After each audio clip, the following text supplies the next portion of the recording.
والحمد للہ رب العالمین۔ اللہم صلی علی سیدنا محمد وعلی آل سیدنا محمد وبارک وسلم۔ اللہم صلی علی سیدنا محمد وعلی آل سیدنا محمد وبارک وسلم۔ اللہم صلی علی سیدنا محمد وعلی آل سیدنا محمد وبارک وسلم۔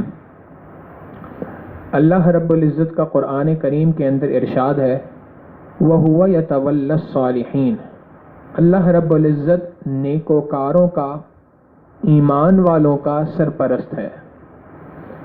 سرپرست کہتے ہیں اس شخص کو جو کسی دوسرے کی صحت، تعلیم، رزق، نفع، نقصان، ہر چیز کی ذمہ داری اپنے ذمہ لے لے۔ چنانچہ کہا جاتا ہے کہ بیٹے کا جو باپ جو ہوتا ہے وہ بیٹے کا سرپرست ہوا کرتا ہے۔ سرپرست کیوں ہوتا ہے؟ کیونکہ بیٹے کی صحت کے حوالے سے کوئی فیصلہ ہو، بیٹے کی تعلیم کے حوالے سے کوئی فیصلہ ہو، رزق کے حوالے سے کوئی بات ہو، اس کے نفع اور نقصان کے حوالے سے کوئی بات ہو، تمام کی تمام چیزوں کا ذمہ دار اس باپ کو سمجھا جاتا ہے۔ اسی وجہ سے اسے بچے کا سرپرست کہا جاتا ہے۔ اللہ رب العزت یہی بات قرآن کریم کے اندر ارشاد فرما رہے ہیں وَهُوَ يَتَوَلَّى الصَّالِحِينَ، اللہ رب العزت نیکوکار لوگوں کا سرپرست ہے۔ چنانچہ مومن آدمی کی صحت کا، مومن کی تعلیم کا، مومن کے رزق کا، نفع کا، نقصان کا، تمام چیزوں کا ذمہ اللہ رب العزت اپنے ذمہ لے لیتے ہیں۔ اسی لیے فرمایا وَهُوَ يَتَوَلَّى الصَّالِحِينَ۔ چنانچہ قرآن کریم کے اندر اس کی بے تحاشا مثالیں ہمیں ملتی ہیں۔ حضرت مریم علیہ السلام اللہ کی نیک بندی ہیں، اپنے آپ کو دین کی خدمت کے لیے وقف کر لیا۔ چنانچہ بیت المقدس کے اندر ایک کمرہ تھا جس کے اندر حضرت مریم رہا کرتی تھی۔ ان کے ماموں تھے سیدنا زکریا علیہ السلام۔ زکریا علیہ السلام کی ذمہ داری تھی وہ اپنی اس بھانجی کے لیے کھانا، پھل فروٹ، جو ضروریات کی چیزیں ہوتی تھیں وہ لا کر اس کمرے میں رکھتے تھے۔ ایک دن ایسا ہوا کہ سیدنا زکریا علیہ السلام کسی کام میں پھنس گئے اور لیٹ ہو گئے۔ اب جب دیر ہو گئی تو دیر سے پہنچے تو بھاگم بھاگ پہنچے وہاں، اور ارادہ یہ تھا کہ میں جاؤں گا تو مریم سے معافی مانگوں گا، ایکسکیوز کروں گا کہ جی مجھ سے غلطی ہو گئی، دیر ہو گئی، میں فلاں جگہ پہ پھنسا ہوا تھا۔ مگر جب اندر پہنچے تو حیران رہ گئے کہ بی بی مریم کے پاس پھل موجود ہیں اور وہ پھل کھا رہی ہیں۔ اور دوسری حیرانی کی بات یہ تھی کہ وہ پھل بھی وہ تھے جو بے موسم کے پھل تھے۔ جیسے اس وقت پر موسم ہے انگور کا، اب ان موسموں کے اندر اگر انار کہیں نظر آ جائے تو انسان حیران ہوتا ہے یہ تو انار کا موسم نہیں ہے۔ بالکل اسی طریقے سے بے موسم کے پھل سیدنا مریم علیہ السلام کے پاس تھے۔ سیدنا زکریا علیہ السلام نے پوچھا یا مریم انا لکی ھذا، اے مریم یہ کیا ہے؟ انہوں نے آگے سے کہا ہوا من عند اللہ، یہ اللہ کی جانب سے ہے۔ ان اللہ یرزق من یشاء بغیر حساب، اللہ جسے چاہتا ہے بے حساب رزق عطا فرماتا ہے۔ چونکہ مریم علیہ السلام نے اپنے آپ کو دین کی خدمت کے لیے وقف کر لیا تھا، اللہ رب العزت ان کے سرپرست ہو گئے تھے۔ سیدنا اسماعیل علیہ السلام کا واقعہ سب کو معلوم ہے، بہت ہی مشہور واقعہ ہے کہ نبی ابراہیم علیہ السلام ان کو چھوڑ کے گئے ایک ایسی وادی کے اندر جو وادی بیابان تھی، بواد غیر ذی زرع، جہاں کچھ اگنے کے لیے نہیں تھا، نہ کھانے کے لیے کھانا تھا، نہ پینے کے لیے پانی تھا، اور نہ وہاں پر کوئی سائے دار جگہ تھی۔ اب ایسے صحرا بیابان کے اندر چھوڑ کے چلے گئے۔ ابراہیم علیہ السلام کے چونکہ نیکوکار آدمی تھے، اللہ کے دین کے لیے اپنے آپ کو وقف کر لیا تھا، اللہ رب العزت ان کا بھی سرپرست تھا، ان کی اولاد کا بھی سرپرست تھا۔ چنانچہ جب اسماعیل علیہ السلام کو پیاس لگی اور پانی کی ضرورت محسوس ہوئی، اللہ رب العزت نے ان کے پاؤں کی ایڑیاں رگڑنے کی برکت سے زمزم کا کنواں جاری فرما دیا۔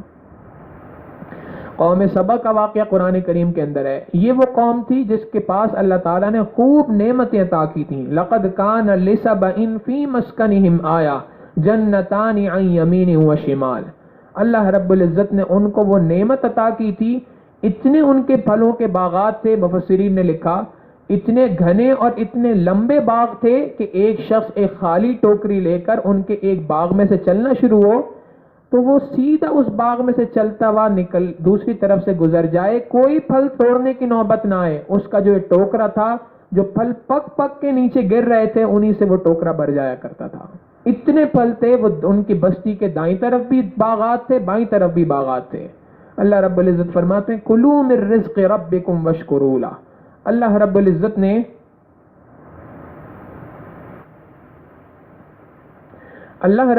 نے فرمایا کلوا من رزق ربکم واشکروا لہ، کھاؤ اللہ کا دیا ہوا رزق اور اللہ کا شکر ادا کرو۔ بلدۃ طیبۃ ورب غفور، چونکہ تم نے اللہ کی نیکوکاری والی زندگی گزاری ہے، پاکیزہ زندگی تم گزار رہے ہو، لہٰذا اللہ رب العزت نے اس پاکیزہ زندگی گزارنے کی برکت سے اس قوم کو اتنے بڑے بڑے باغات عطا فرمائے۔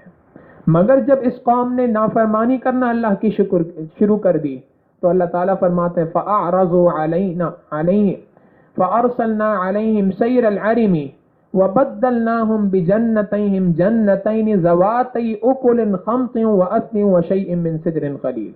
اللہ رب العزت نے ان کے باغات کو آگ لگا دی اور جو باغات تھے پھلوں کے وہ سارے کے سارے جل کے خاک ہو گئے۔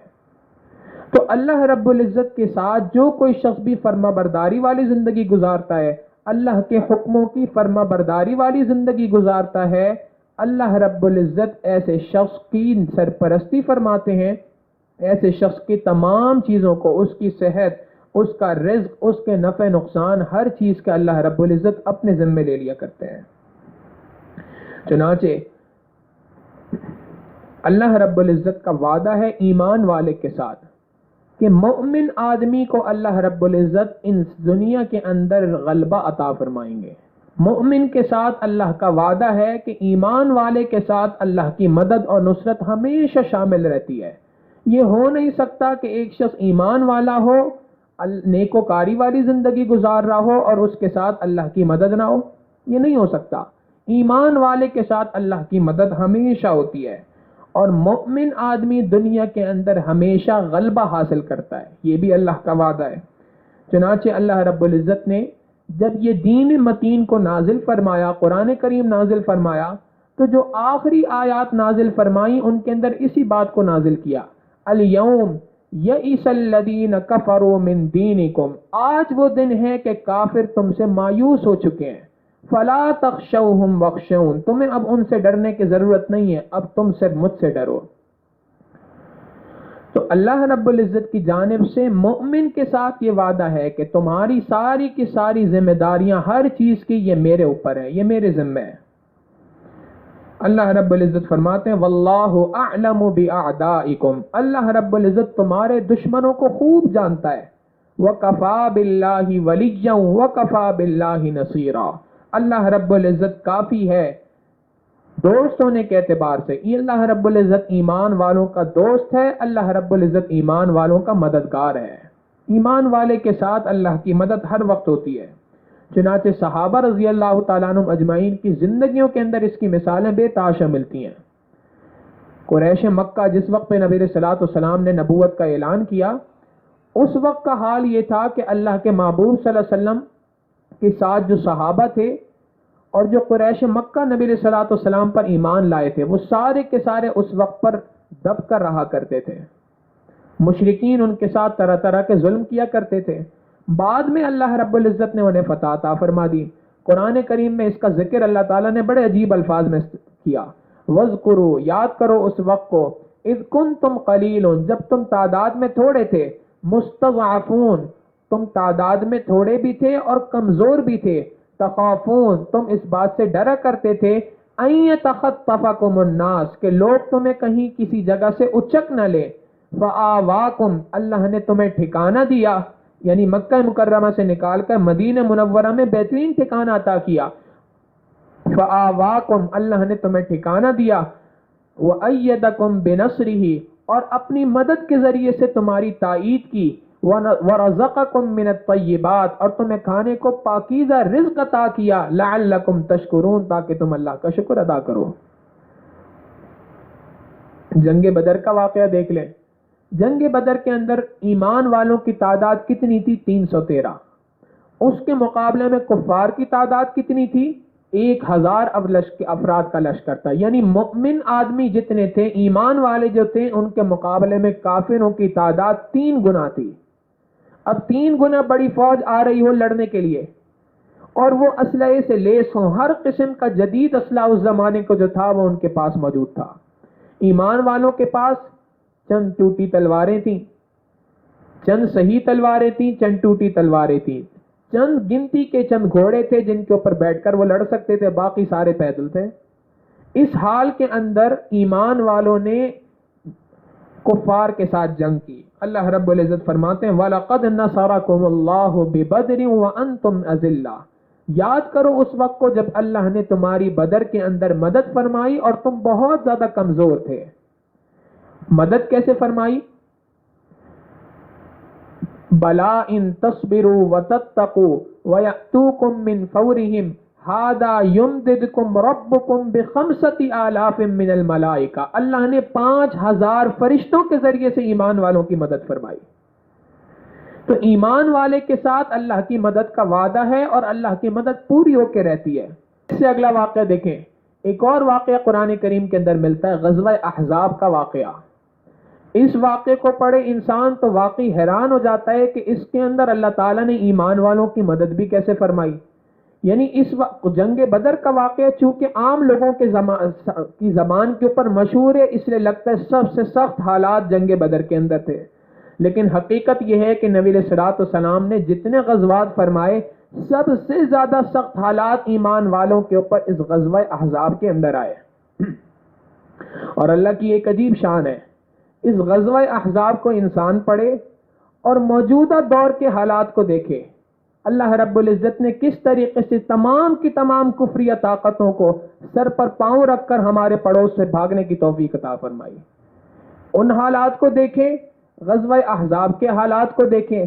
دونوں حالات کا اگر موازنہ کیا جائے تو بہت ساری چیزیں ملتی ہوئی ہیں. چنانچہ غزوہ احزاب کا جو واقعہ ہے اس کے اندر واقعہ یہی تھا کہ اللہ رب العزت کے چند سرفروش بندے تھے، ایمان والے تھے، مدینہ طیبہ کے اندر تھے. ایک قبیلہ تھا یہودیوں کا.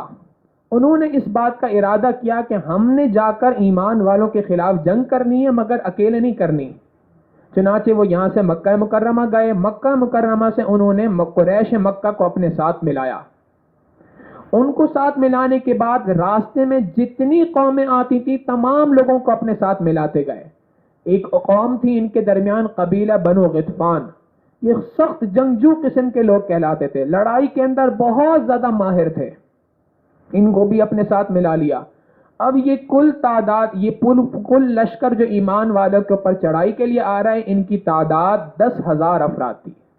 10,000 افراد بھرپور طریقے سے تیاری کر کے بہترین قسم کا اسلحہ، زرہیں باندھی ہوئی ہیں، گھوڑے ہیں، اونٹ ہیں، جو جنگی سامان اس وقت پہ ہو سکتا تھا سارا سامان لے کر پہنچ گئے. ہم یوں کہہ سکتے ہیں کہ اس زمانے کی ایک اتحادی فوج تھی جو وہاں پر اتری تھی ایمان والوں سے لڑنے کے لیے. آج بھی یہی معاملہ ہے. 30 ممالک کی فوج ایک ساتھ اتری ایک چند اللہ کے سرفروش بندوں کو، اللہ کے چند سرفروش بندوں کو شکست دینے کے لیے. تو معاملہ ملتا جلتا ہے. پھر اس کے بعد وہاں پر بھی ایک واقعہ پیش آیا. نبی علیہ الصلوۃ والسلام نے مدینہ منورہ کے اندر ایک قبیلہ تھا یہودیوں کا، ان کا نام تھا قبیلہ بنو قریظہ. یہ بنو قریظہ والے جو تھے، ان سے اللہ کے محبوب صلی اللہ علیہ وسلم نے معاہدہ کر رکھا تھا کہ بھائی اگر باہر سے کوئی دشمن آپ پر حملہ کرنے کے لیے آئے گا ہم آپ کی مدد کریں گے، اور اگر ہمارے اوپر لڑنے کے لیے آئے گا تو آپ ہماری مدد کریں گے. یہ معاہدہ تھا. جب یہ ساری کی ساری فوج وہاں پر پہنچی ہے تو اس فوج کے پہنچنے کے ساتھ ہی قبیلہ بنو قریظہ والوں نے اللہ کے محبوب صلی اللہ علیہ وسلم سے اس معاہدے کو توڑ دیا. وہ بھی اس جنگ کے اندر شریک. اب معاملہ یہ ہے کہ مدینہ طیبہ سے باہر بھی دشمن موجود ہے، مدینہ طیبہ کے اندر بھی دشمن موجود ہے. یہاں بھی حالات ایسی، باہر سے بھی دشمن موجود ہے، اندر بھی خانہ جنگی کی صورتحال موجود ہے. وہاں پر بھی مسلمانوں کی تعداد تھوڑی تھی. اللہ کی شان، مؤمن جو کافر تھے، جو سارے کے سارا لشکر آیا تھا، ان کی تعداد 3,000 10,000. ان کے مقابلے میں ایمان والے جب شروع کے اندر پہنچے، مسلمان جب ایک ساتھ جمع ہوئے لڑائی کے لیے، تو اس وقت پہ ان کی تعداد 3,000 تھی. منافقین آہستہ آہستہ اپنے بہانے کرتے گئے اور وہاں سے جاتے گئے، حتیٰ کہ ایمان والے جو آخر میں بچ گئے ان کی تعداد 300 تھی۔ 2700 افراد بہانے کر کے جا چکے ہوں، یعنی جس لشکر کے اندر اکثر آبادی جا چکی ہو، اس لشکر کے خوف کا کیا عالم ہونا چاہیے۔ کہاں 300 افراد ہیں اور ان کے مقابلے میں 10,000 افراد کا لشکر ہے، اور ان 300 کا حال کیا تھا؟ ان 300 کا حال یہ تھا کہ ان کے پاس پہننے کے پورے کپڑے موجود نہیں تھے، سخت سردی کا موسم تھا۔ مدینہ طیبہ کی جو سردی ہے وہ بہت زیادہ مشہور ہے، جو حضرات سردی کے موسم میں وہاں جاتے ہیں وہ اس بات کو اچھی طرح محسوس کرتے ہیں۔ سخت سردی کا موسم ہے، خود اللہ کے محبوب صلی اللہ علیہ وسلم نے تہبند باندھی ہے، اوپر چادر اڑنے کے لیے کپڑا موجود نہیں تھا۔ یہ حالات تھے۔ پھر اس کے ساتھ ساتھ کھانے کو کچھ نہیں۔ صحابہ رضی اللہ تعالیٰ عنہ مجمعین نبی علیہ السلام کے پاس آئے، اے اللہ کے محبوب صلی اللہ علیہ وسلم، ہم بھوک سے ستائے ہوئے ہیں، اتنی بھوک لگی ہے کہ پیٹ پہ پتھر باندھے ہوئے ہیں۔ نبی علیہ السلام نے اپنا پیٹ آگے کر کے دکھایا کہ تم نے ایک پتھر باندھا ہوا ہے، میں نے 2 پتھر باندھے ہوئے ہیں۔ ان حالات کے اندر مسلمانوں کے اوپر اس قسم کی فوج ایک ساتھ نمودار ہوئی، اور یہ فوج آئی لڑنے کے لیے۔ اللہ رب العزت اس تمام واقعے کو قرآن کریم کے اندر بیان کرتے ہیں۔ تو بات یہ عرض کر رہا تھا کہ یہ دونوں واقعات ملتے جلتے ہیں۔ غزوہ بنو احزاب جو تھا، غزوہ احزاب جو تھا، اس غزوہ احزاب کو اگر ریلیٹ کیا جائے موجودہ دور کے اندر جو اللہ رب العزت نے ایمان والوں کو فتح عطا فرمائی، تو حالات بڑے ملتے جلتے ہیں۔ یہاں پر بھی یہی حالات تھے، جو ایمان والے تھے، جو مومن لوگ ہیں، حقیقتاً اگر دیکھا جائے تو ان کے پاس لڑنے کے لیے کوئی ٹیکنالوجی موجود نہیں تھی، کسی قسم کا کوئی اسلحہ ڈھنگ سے ان کے پاس موجود نہیں تھا، کوئی ان کی فضائیہ کی فورس نہیں تھی، کوئی ایئر فورس نہیں تھی، بلکہ ان کے اوپر حملے ہو رہے تھے۔ ہر اعتبار سے، جنگی ساز و سامان کے اعتبار سے دیکھا جائے تو ان کے پاس کوئی ساز و سامان نہیں تھا، اور اس کے علاوہ اس اعتبار سے دیکھا جائے کہ دنیا کے اندر جو کہا جاتا ہے کہ جی یہ بڑے ویل لرنڈ قسم کے لوگ ہیں، پڑھے لکھے لوگ ہیں، تو یہ بھی پڑھے لکھے لوگ نہیں ہیں، پہاڑوں کے رہنے والے افراد ہیں، بدو قسم کے لوگ ہیں۔ اور واقعی یہی بات تھی، جس وقت پہ جنگ سٹارٹ ہوئی اس وقت پہ ان کو بھی اس بات کا اپنے اوپر گمنڈ تھا، جی ہم تمہیں بتائیں گے کہ تم کیا کرنے والے ہو، ہم تمہیں مزہ چکائیں گے کہ تم نے کس سے ٹکر لی ہے، ہم 30 ملک ایک ساتھ ہیں، ہمارے پاس ٹیکنالوجی ہے، ہمارے پاس فلاں ہے، ہمارے پاس یہ ہے، ہمارے پاس وہ ہے۔ چنانچہ اس زمانے کے اندر ایک ظالم جابر قسم کا حکمران تھا، اس نے بھی ایک جملہ کہا تھا، اس نے ایک جملہ اس وقت پہ کہا تھا، آج بھی اس کا وہ جملہ یاد ہے۔ وہ کہنے لگا جی ان بدوؤں کو کیا پتا ٹیکنالوجی کس کو کہتے ہیں، ہم ان کو مزہ چکائیں گے۔ ایک اللہ کے نیک بندے نے اس وقت پہ کھڑے ہو کے کہا تھا، جنرل صاحب اگر تمہیں یہ اس بات پہ گمنڈ ہے کہ ٹیکنالوجی کیا ہوتی ہے، تم یہ بات سمجھ رہے ہو کہ ٹیکنالوجی کیا ہوتی ہے، اس کے اوپر تم گمنڈ کرتے ہو، میں تمہیں یہ بات کہتا ہوں، تمہیں کیا پتا اللہ کی مدد کیا ہوتی ہے۔ میں اللہ سے دعا کرتا ہوں اللہ اس دن تک مجھے بھی زندہ رکھے اور تجھے بھی زندہ رکھے، میں بھی اور تم بھی اپنی آنکھوں سے ان سنفروش و بندوں کو اللہ رب العزت کی دین کی خاطر لڑتے ہوئے سرخرو ہوتے ہوئے دیکھیں گے۔ آج وہ وقت آیا، اللہ نے دکھا دیا، وہ حکمران بھی زندہ ہے، وہ اللہ والے بھی زندہ ہیں، اور دونوں اپنی آنکھوں سے دیکھ رہے ہیں کہ کس کی دعا اور کس کا جملہ اس وقت پر پورا ہوا ہے۔ حقیقت یہی ہے کہ اللہ رب العزت کی مدد ایمان والوں کے ساتھ ہوا کرتی ہے۔ اللہ رب العزت نے غزوہ بدر کا جو واقعہ ذکر کیا، اللہ رب العزت غزوہ احزاب کا جو واقعہ ذکر کیا، اللہ تعالیٰ اس کے لیے الفاظ استعمال فرماتے ہیں، اذ جاؤکم من فوقکم، یاد کرو اس وقت کو جب دشمن تمہارے اوپر سے تمہارے اوپر آ رہا تھا، ومن اسفل منکم، تمہارے پیچھے سے دشمن تمہارے اوپر آ رہا تھا، وَإِذْ زَاغَتِ الْأَبْصَارُ، تمہاری آنکھیں پھٹی کی پھٹی رہ گئی تھیں، وَبَلَغَتِ الْقُلُوبُ الْحَنَاجِرَ، تمہارے کلیجے منہ کو آ رہے تھے، وَتَظُنُّونَ بِاللَّهِ الظُّنُونَ، تم اللہ کے بارے میں طرح طرح کے گمان اس وقت پہ کر رہے تھے، هُنَالِكَ ابْتُلِيَ الْمُؤْمِنُونَ، یہ وہ وقت تھا جب مسلمانوں کو، ایمان والوں کو آزمایا گیا، وَزُلْزِلُوا زِلْزَالًا شَدِيدًا، ان کو خوب اچھی طریقے سے جھنجھوڑ دیا گیا۔ جب بڑے کسی واقعے کو بڑا کہیں تو واقعی بہت بڑی بات ہوتی ہے۔ اللہ رب العزت نے 5 سخت الفاظ استعمال فرمائے، اندازہ ہوتا ہے کہ کتنے مشکل حالات تھے جن کے اندر ایمان والے اس وقت پہ موجود تھے. مگر ان سب کے باوجود جس کو اللہ کے وعدوں پہ بھروسہ ہوتا ہے اس کا حال کیا ہوتا ہے؟ اللہ رب العزت فرماتے ہیں وَلَمَّا رَأَى الْمُؤْمِنُونَ الْأَحْزَابَ، جب ایمان والوں نے اللہ کا لشکر دیکھا، قالوا، انہوں نے کہا، هَذَا مَا وَعَدَنَا اللَّهُ وَرَسُولُهُ، یہ تو وہ چیز ہے جس کا اللہ اور اس کے رسول نے ہم سے وعدہ کر رکھا تھا. انہوں نے اس وقت پہ یہ بات نہیں کہی کہ اتنا بڑا لشکر ہم کیا کریں گے، بلکہ انہوں نے جب دیکھا تو انہوں نے کہا کہ واقعی اس شکست کے اسباب کے اندر ہمیں اپنی فتح نظر آ رہی ہے، یہ وہ چیز ہے جس کا اللہ اور اس کے رسول نے ہم سے وعدہ کر رکھا تھا. وَصَدَقَ اللَّهُ وَرَسُولُهُ، اللہ اور اس کے رسول نے ہم سے سچا وعدہ کیا تھا. وَمَا زَادَهُمْ إِلَّا إِيمَانًا وَتَسْلِيمًا، ہمارے ایمان میں، ہماری رضامندی میں کسی قسم کی کوئی کمی نہیں ہو رہی بلکہ اضافہ ہی اضافہ ہوتا جا رہا ہے. اللہ رب العزت فرماتے ہیں من المؤمنین رجال، یہ وہ اللہ کے جوان بندے تھے، صدقوا ما عاہدوا اللہ علیہ، انہوں نے جو اللہ سے وعدہ کر رکھا تھا اس وعدے کو سچ کر دکھایا. چنانچہ اللہ تعالیٰ نے نتیجہ ارشاد فرمایا وَرَدَّ اللَّهُ الَّذِينَ كَفَرُوا بِغَيْظِهِمْ، اللہ رب العزت نے کافروں کو ان کے غیظ و غضب کے ساتھ لوٹا دیا. لم ينالوا خیرا، ان کے پلے کچھ بھی نہیں آیا. آج بھی بالکل ایسی معاملہ ہے. حقیقتاً واقعی انسان پڑھے تو لگتا ہے شاید کہ یہ آیات آج کے واقعے کے اندر نازل ہوئی ہیں. وَرَدَّ اللَّهُ الَّذِينَ كَفَرُوا بِغَيْظِهِمْ لَمْ يَنَالُوا خَيْرًا، کفار اس وقت پر بھاگ رہے ہیں سر پہ پاؤں رکھ کر، غیظ و غضب کے اندر چیخ رہے ہیں، چلا رہے ہیں، سمجھ نہیں آ رہا ان کو کہ ہمارے اوپر یہ شکست کیسے ہو گئی. سوالیہ نشان میڈیا کے اوپر آ رہا ہے جی $2 ٹریلین خرچ ہوئے تھے، کہاں گئے $2 ٹریلین؟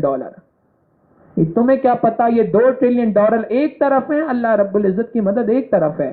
اللہ تعالیٰ فرماتے ہیں وَكَانَ اللَّهُ قَوِيًّا عَزِيزًا، اللہ رب العزت خوب طاقتور اور زبردست طاقت والا پروردگار ہے. چنانچہ وہ ایمان والوں کی مدد کرتا ہے. وَأَوْرَثَكُمْ أَرْضَهُمْ وَدِيَارَهُمْ وَأَمْوَالَهُمْ وَأَرْضًا لَمْ تَطَئُوهَا، اللہ رب العزت نے تمہیں ان کی زمین کا بھی مالک بنا دیا، ان کے گھروں کا بھی مالک بنا دیا، ان کے مال کا بھی مالک بنا دیا، اور اللہ تمہیں خوشخبری دیتا ہے مزید فتوحات کی. وَأَرْضًا لَمْ تَطَئُوهَا، اور آئندہ تمہارے لیے خوشخبری ہے ان زمینوں کی بھی جس کے اوپر تمہارے ابھی قدم نہیں لگے. جب سارے واقعات ایک جیسے ہیں تو ہم اللہ سے امید رکھتے ہیں انشاءاللہ العزیز اللہ اس فتح کو مزید پھیلاتے جائیں گے. چنانچہ جس وقت پر یہ جنگ شروع ہوئی تو اس وقت پر لوگوں نے ڈرایا، لوگوں نے باتیں کی کہ پتہ نہیں کیا ہوگا یہاں پر. تو اس وقت پر جو اللہ کے سرفروش بندے تھے انہوں نے اپنی زبان میں جو جوابات دیے، ان کے اس جواب کو حضرت مولانا محمد علی جوہر رحمت اللہ علیہ نے اپنے الفاظ کے اندر آج سے کئی سو سال پہلے کہا. واقعی ایسا لگتا ہے یہ اشعار بھی آج ہی کے لیے کہے تھے. تم یوں ہی سمجھنا کہ فنا میرے لیے ہے، پر غیب میں سامان بقا میرے لیے ہے. تم یوں ہی سمجھنا کہ فنا میرے لیے ہے، پر غیب میں سامان بقا میرے لیے ہے. پیغام جو ملا تھا حسین ابن علی کو، خوش ہوں کہ وہ پیغام قضا میرے لیے ہے.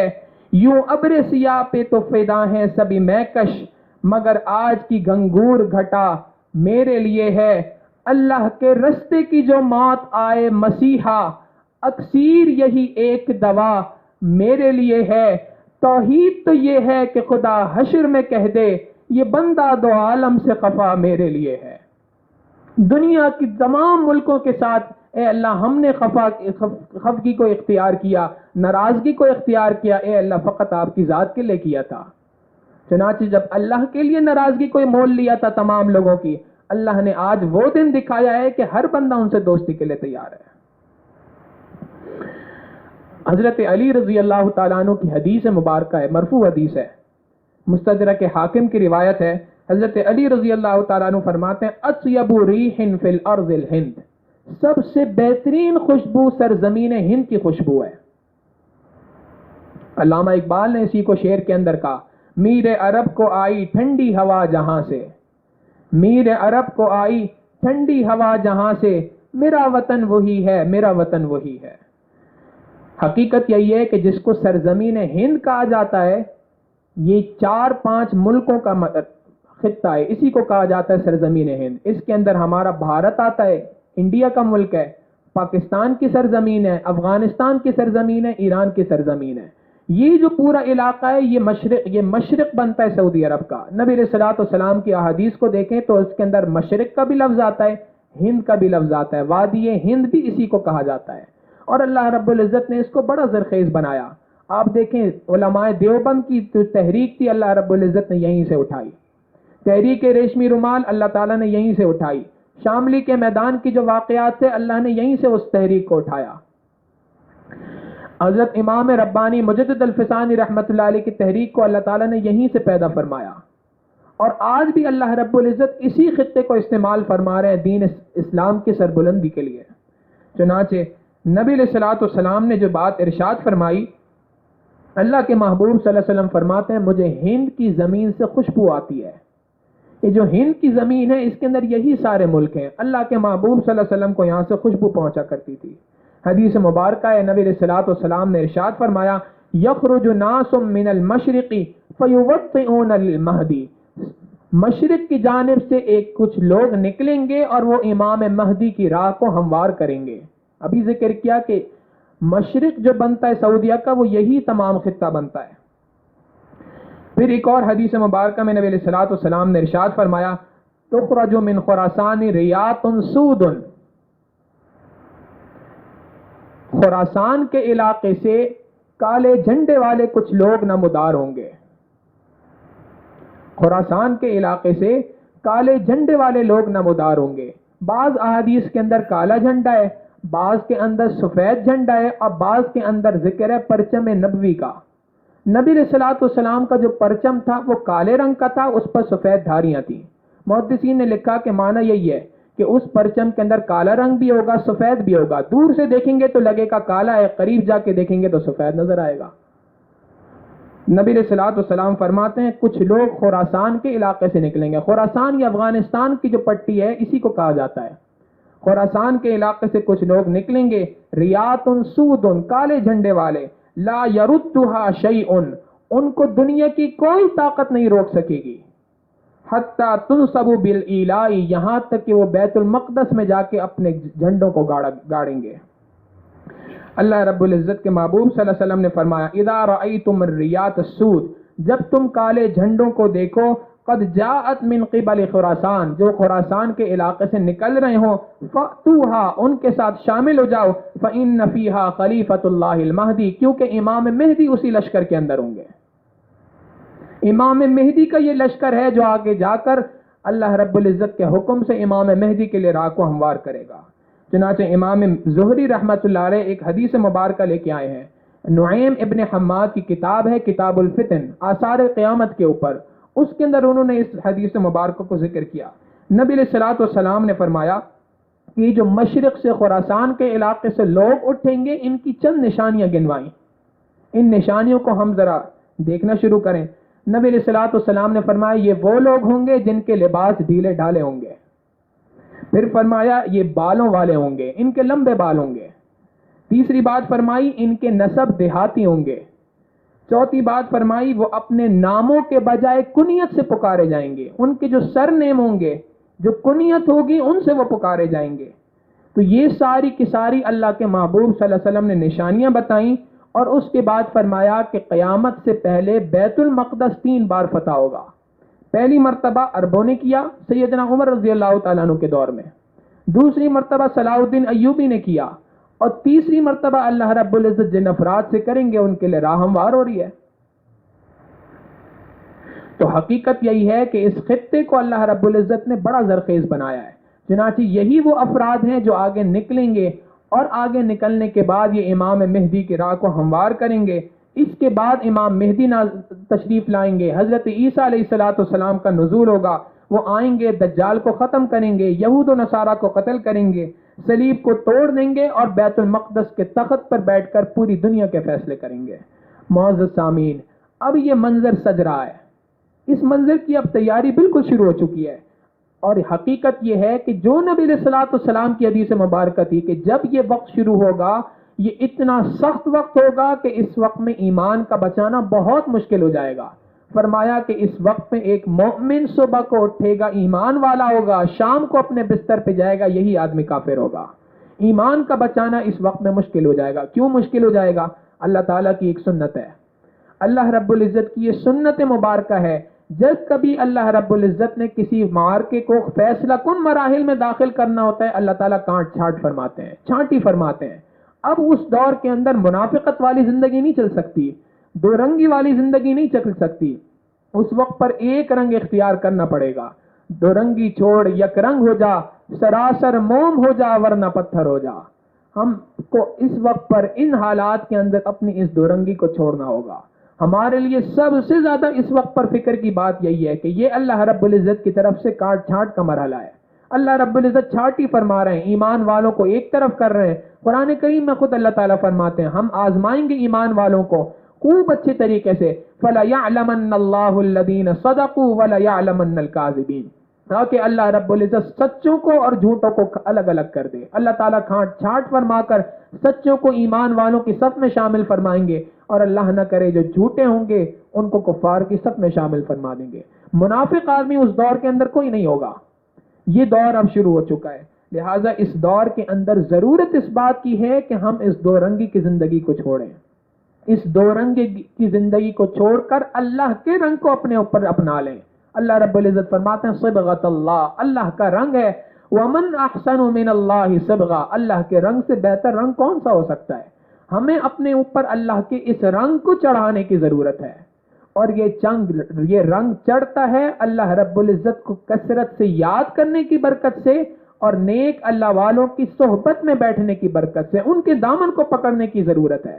حقیقت یہ ہے کہ ہمارا ایمان بہت کمزور ہے، ہم اپنے ایمان کے صحیح اور غلط ہونے کے فیصلے نہیں کر سکتے۔ اس موقع کے اوپر ہمیں ضرورت اس بات کی ہے کہ ہم اپنے بڑوں کے دامن کو اس وقت پہ تھامیں، اور تھامنے کے بعد اپنی آنکھوں کو بند کر لیں۔ جو ہمارے بڑوں نے جو بات جس طریقے سے کہہ دی، صدقتا، وہ بات بالکل ٹھیک ہے، آمنت باللہ، ہم اس بات کے اوپر ایمان لے آئے، ہم اللہ پر ایمان لائے، ہم اپنے بڑوں کی تمام باتوں پر ایمان لائے، وہ جو بات کہہ رہے ہیں۔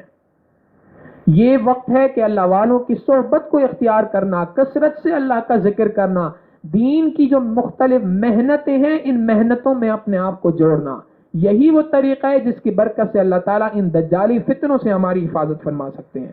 آج ہمارے ساتھ مسئلہ یہ ہے کہ ہم ان دو رنگی کی زندگی اختیار کر رہے ہیں۔ شاعر مشرق علامہ اقبال ہمارے بہت بڑے محسن ہیں، انہوں نے اس دین اسلام کو، اس مذہب کو دین کی شکل دے کر پیش کیا۔ اس سے پہلے ہم اس کو صرف مذہب سمجھا کرتے تھے۔ علامہ اقبال نے اپنی شاعری کے ذریعے سے ایمان والوں کو، اس مسلمانوں کو یہ بات سمجھائی ہے کہ جو تمہارا دین ہے یہ حقیقتاً دین ہے، مذہب نہیں ہے۔ مذہب کہتے ہیں چند رسم و رواج کو، نماز پڑھ لی، روزہ رکھ لیا، مسجد کے اندر جا کے چند رسومات کر لی اور واپس آ گئے، یہ ہے مذہب۔ ہاں، دین اسلام مذہب نہیں ہے، بلکہ دین اسلام مکمل ضابطۂ حیات ہے، دین ہے، ایک ایک ضرورت کو انسان کی پورا کرنے کی صلاحیت رکھتا ہے۔ لہذا حقیقت یہی ہے کہ ہمیں اس وقت کے اندر اپنے آپ کو جگانا پڑے گا۔ علامہ اقبال نے آج ہمارے حالات کو بہت اچھے اشعار کے اندر پیش کیا۔ فرماتے ہیں اعجاز ہے کسی کا یا گردش زمانہ، اعجاز ہے کسی کا یا گردش زمانہ، ٹوٹا ہے ایشیا میں سحر فرنگیانہ۔ ایشیا کے اس خطے کے اندر فرنگی کا ایک سحر ٹوٹ پڑا ہے، انگریز کا ایک ایسا جادو ٹوٹ پڑا ہے جو سر چڑھ کے بول رہا ہے، جس کو دیکھو انہی کی تقلید کے اندر لگا ہے، ان کے جیسے بال بنانے ہیں، ان کے جیسے چہرہ مورا بنانا ہے، ان کے جیسا حال الیا بنانا ہے، ہر بندہ اسی کے پیچھے لگا ہوا ہے۔ تو اعجاز ہے کسی کا یا گردش زمانہ، ٹوٹا ہے ایشیا میں سحر فرنگیانہ، تعمیر آشیاں سے میں نے یہ راز پایا، اہل نوا کے حق میں بجلی ہے آشیانہ، یہ بندگی خدائی وہ بندگی گدائی، یہ بندگی خدائی وہ بندگی گدائی، یا بندہ خدا بن یا بندہ زمانہ۔ دو رنگی چھوڑ دے، غافل نہ ہو خودی سے کر اپنی پاسبانی، غافل نہ ہو خودی سے کر اپنی پاسبانی، شاید کسی حرم کا تو بھی ہے آستانہ۔ اے مومن، اللہ نے تجھے کسی حرم کا آستانہ بنایا ہے، تم نے اپنی جو حیثیت تھی اس کو گھٹا دیا ہے۔ اے لا الہ کے وارث باقی نہیں ہے تجھ میں، ہمارا حال بتایا، اے لا الہ کے وارث، اے کلمے کے وارث، اے لا الہ کے وارث باقی نہیں ہے تجھ میں گفتار دل برانہ کردار قاہرانہ، تیری نگاہ سے دل سینوں میں کانپتے تھے۔ مومن کا ایک مقام وہ بھی تھا کہ جب وہ کسی کافر کی طرف سے اپنی نظریں دوڑا دیتا تھا تو اس کے سینے کے اندر دل کانپ جایا کرتے تھے۔ تیری نگاہ سے دل سینوں میں کانپتے تھے، کھویا گیا ہے تیرا وہ جذبے قلندرانہ، راز حرم سے شاید اقبال باخبر ہے اس کی گفتگو کے انداز محرمانہ۔ اللہ رب العزت ہمیں بھی اس دو رنگی کو چھوڑنے کی توفیق عطا فرمائے۔ ایک مرتبہ ہمارے حضرت کے پاس ایک ساتھی آئے، انہوں نے آ کے ایک بات پوچھی کہ حضرت یہ بات سمجھ نہیں آئی کہ یہ جو ساری کی ساری مجالس سے ذکر ہوتی ہیں، مختلف جگہوں پہ اللہ والے بیٹھ کر خانقاہوں کے اندر جو لوگوں کو دین کی دعوت دیتے ہیں، لوگوں کو اللہ اللہ سکھاتے ہیں، ان سب کے پیچھے خلاصہ کیا ہے، مقصد کیا ہے؟ حضرت نے ایک جملہ ارشاد فرمایا، وہ جملہ اس موضوع کے ساتھ بالکل ریلیٹ کرتا ہے۔ حضرت نے فرمایا کہ جتنے اللہ والے خانقاہوں کے اندر بیٹھے ہیں یہ امام مہدی کے لشکر کے لیے فوج تیار کر رہے ہیں۔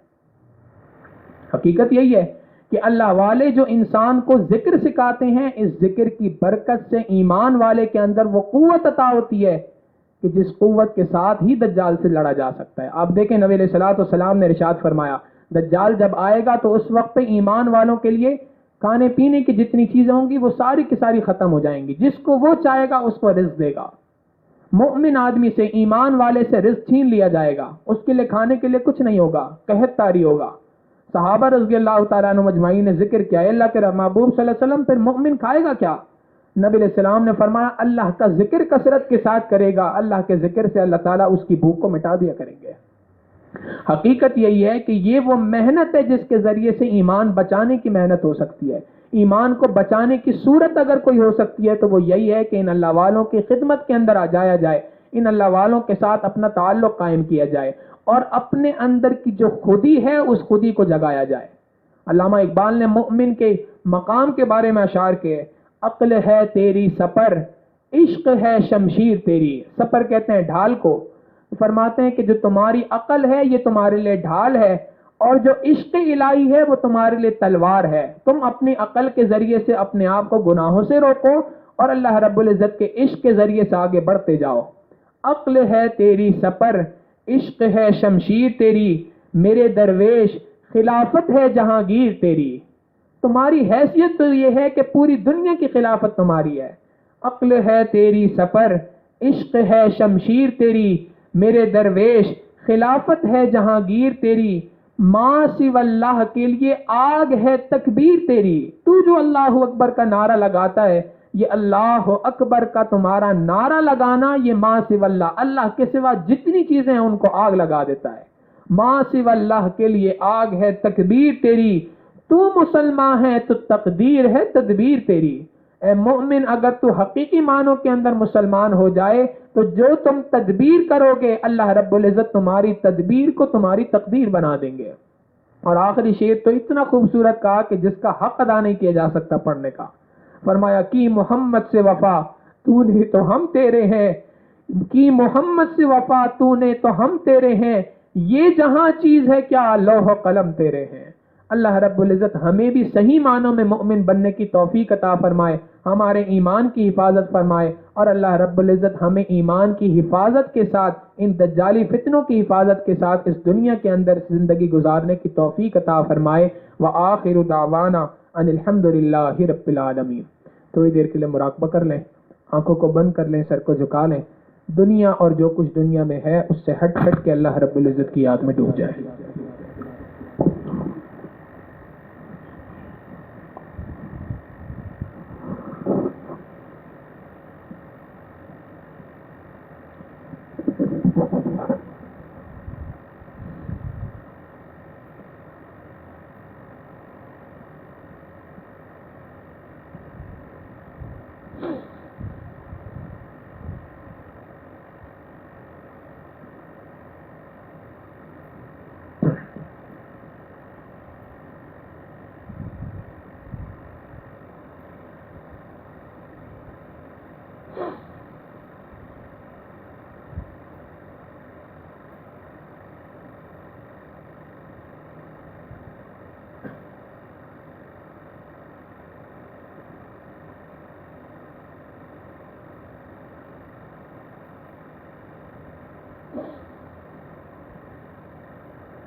ہوا و حرص والا دل بدل دے، ہوا و حرص والا دل بدل دے، میرا غفلت میں ڈوبا دل بدل دے، بدل دے دل کی دنیا دل بدل دے، بدل دے دل کی دنیا دل بدل دے، کرم فرما خدایا دل بدل دے، گناہ گاری میں کب تک عمر کاٹوں، گناہ گاری میں کب تک عمر کاٹوں، بدل دے میرا رستہ دل بدل دے، سنو میں نام تیرا دھڑکنوں میں، سنو میں نام تیرا دھڑکنوں میں، مزہ آ جائے مولا دل بدل دے، ہٹا لوں آنکھ اپنی ماں سوا سے، ہٹا لوں آنکھ اپنی ماں سوا سے، جیوں میں تیری خاطر دل بدل دے، میری فریاد سن لے میرے مولا، میری فریاد سن لے میرے مولا، بنا لے اپنا بندہ دل بدل دے، جو ہو دیدار تیرا راز محشر، جو ہو دیدار تیرا راز محشر، تو دیکھے مسکرا کر دل بدل دے، میری فریاد سن لے میرے مولا، میری فریاد سن لے میرے مولا، بنا لے اپنا بندہ دل بدل دے، ہوا و حرص والا دل بدل دے، میرا غفلت میں ڈوبا دل بدل دے، بدل دے دل کی دنیا دل بدل دے، کرم فرما خدایا دل بدل دے۔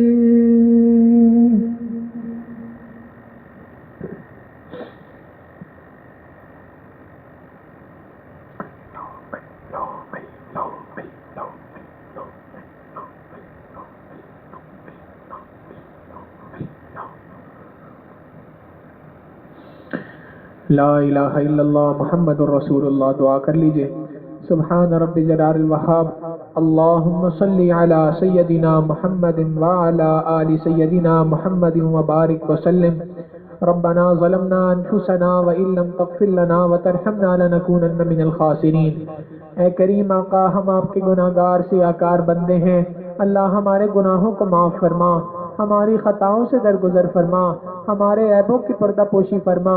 اے کریم آقا، ہم گناہوں کی نجاست میں لتھڑے ہوئے ہیں، اللہ اپنی رحمت سے ہمارے گناہوں سے پاک صاف فرما دیجئے، گناہوں کو معاف کر دیجئے، اللہ ہماری خطاؤں کو بخش دیجئے اور ہم پر اپنا فضل فرما دیجئے، اللہ اپنی رحمت فرما دیجئے۔ آپ نے خود قرآن کریم میں ارشاد فرمایا وَلَوْلَا فَضْلُ اللَّهِ عَلَيْكُمْ وَرَحْمَتُهُ مَا زَكَى مِنْكُمْ مِنْ أَحَدٍ أَبَدًا، جب تک اللہ کا فضل اور اس کی رحمت نہ ہو تم میں سے کوئی بھی صاف ستھرا نہیں ہو سکتا۔ اے اللہ آپ اپنا فضل اور اپنی رحمت ہم پر فرما دیجئے۔ اللہ وہی رحمت کی نگاہ ڈال دیجئے جو آپ نے بشر حافظ جیسے شرابی پہ ڈالی تھی، دنیا کے شراب خانوں سے نکال کر اپنی محبت کی شراب پلا دی تھی۔ اللہ آپ نے جو رحمت کی نگاہ فضیل ابن عیاض رحمت اللہ علیہ پہ ڈالی، اللہ وہی رحمت کی نگاہ ہم پر بھی ڈال دیجئے۔ اللہ وہی رحمت کی نگاہ ہم پر بھی ڈال دیجئے، ہمیں اپنا بنا دیجئے۔ اللہ ہمیں اپنا مستانہ بنا دیجئے، غیر سے بیگانہ بنا دیجئے۔ اے کریم آقا اپنا سچا عاشق بنا دیجئے، اپنے عشق کی آتش ہمارے سینوں میں پیدا فرما دیجئے۔ اے اللہ ہمارے آنگ آنگ سے اپنے ذکر کو جاری فرما، روئے روئے سے اپنے ذکر کو جاری فرما، ہڈی ہڈی بوٹی بوٹی میں اپنی محبت پیدا فرما۔ اے کریم آقا اپنی یاد میں زندگی گزارنے کی توفیق عطا فرما، اپنی یاد میں بیٹھنے کی ہمیں توفیق عطا فرما۔ اللہ ہم آپ سے دعا کرتے ہیں اللہم اعنا علی ذکرک و شکرک و حسن عبادتک، اللہ ہمیں ذکر کرنے میں ہماری مدد فرما، ذکر میں بیٹھنے میں ہماری مدد فرما، شکر ادا کرنے میں ہماری مدد فرما، بہترین عبادت کرنے میں اللہ ہماری مدد فرما، اپنی مدد کو شامل حال فرما، قدم قدم پر اپنی پشپناہی نصیب فرما۔ اے کریم آقا ہمارے علم و عمل میں برکت عطا فرما، اللہ ہمارے فیصلوں میں برکت عطا فرما، ہمارے رزق میں برکت عطا فرما، کام کاروبار میں برکت عطا فرما، آل اولاد میں برکت عطا فرما، اللہ ہمارے ایمان میں برکت عطا فرما۔ اے کریم آقا ہمیں ایمان کی حفاظت کے ساتھ اس دنیا میں زندگی گزارنے کی توفیق عطا فرما، ایمان کی حفاظت کے ساتھ اس دنیا سے جانے کی توفیق عطا فرما، اور اللہ ایمان کے ساتھ کل قیامت کے دن آپ کے سامنے پیش ہونے کی توفیق عطا فرما۔ اللہ ہمارے پاس سب سے قیمتی چیز ایمان ہے، ہم اس ایمان کی حفاظت نہیں کر سکتے۔ دنیا کے اندر ہم نے دیکھا ہے اللہ چھوٹا بچہ کسی قیمتی چیز کو اپنے پاس دیکھتا ہے اپنے بڑوں کے پاس رکھوا دیا کرتا ہے، اللہ ہمارے پاس بھی سب سے قیمتی چیز ایمان ہے، اللہ ہم اس کو آپ کے حوالے کرتے ہیں۔ اللہ کی موت کے وقت ہمیں ایمان کی نعمت لوٹا دیجیے گا، اللہ ایمان کے ساتھ اس دنیا سے جانے کی توفیق عطا فرما دیجیے۔ اے اللہ آپ نے ہمیں اس دور کے اندر پیدا فرمایا ہے، ہمارے علم و عمل والے بزرگ اللہ اس دور میں پیدا ہونے سے آپ کی پناہ مانگا کرتے تھے، صحابہ اس دور سے ڈرا کرتے تھے، اللہ ہم اس دور کے اندر بے علمی اور بے عملی والی زندگیاں گزار رہے ہیں۔ اے کریم آقا اپنی مدد ہمارے ساتھ فرما دیجیے، ہمارے بھی ایمان کی حفاظت فرما، ہماری آئندہ آنے والے نسلوں کی ایمان کی حفاظت فرما، ہماری ان دعاؤں کو اپنی رحمت سے قبول فرما۔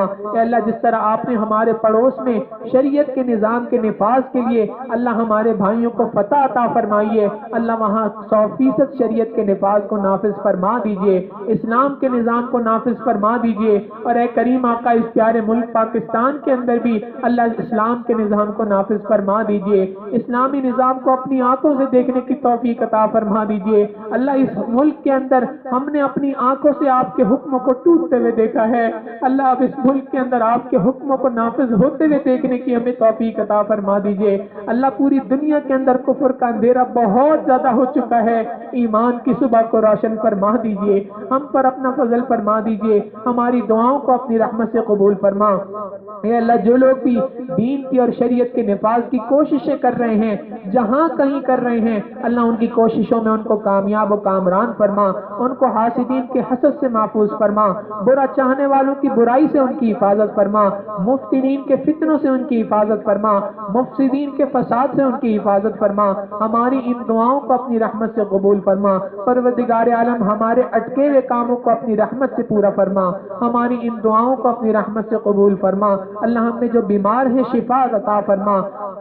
اے اللہ ہمارے عزیز اقارب رشتہ دار اساتذہ و مشائخ دوست احباب اللہ ان میں جو کوئی فوت ہو چکے ہیں اللہ ان کی مغفرت فرما، جن کی مغفرت فرما دی اللہ قرب کے اعلیٰ ترین درجات عطا فرما۔ ربنا تقبل منا انك انت السميع العليم وتب علينا انك انت التواب الرحيم وصلى الله تعالى على حبيبه سيدنا محمد وآله وأصحابه أجمعين برحمتك يا أرحم الراحمين۔